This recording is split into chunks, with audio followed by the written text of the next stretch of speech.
क्या आपने कभी सोचा है कि अगर कोई ऋषि जिसने हजारों वर्षों तक तपस्या की हो, अगर अहंकार में डूब जाए तो क्या होता है? आज की यह कथा हमें बताती है कि चाहे कोई कितना भी शक्तिशाली क्यों ना हो, अगर उसके अंदर अहंकार आ जाए तो भगवान शिव स्वयं उसे विनम्र बनाना जानते हैं। ऋषि दुर्वासा को उनकी तीव्र क्रोध और अपार तपस्या के लिए जाना जाता है। उन्होंने वर्षों तक भगवान शिव की भक्ति की और अत्यधिक सिद्धियां प्राप्त कर लीं। धीरे धीरे उनके मन में अहंकार घर करने लगा। उन्हें लगने लगा कि वे ही शिव के सबसे बड़े भक्त हैं और कोई उनकी बराबरी नहीं कर सकता।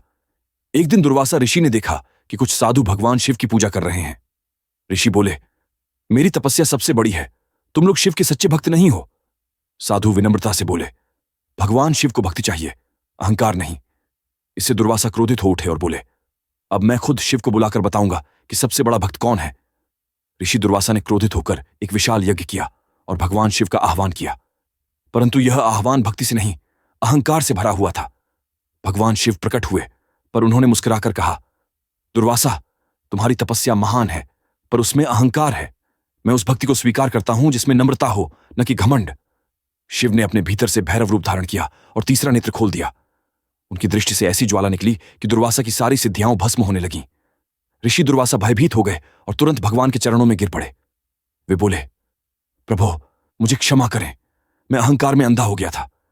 भगवान शिव मुस्कुराए और बोले, जो भक्त बनता है वो स्वयं को मिटाता है, अहंकार से नहीं, प्रेम और समर्पण से मैं प्रसन्न होता हूं।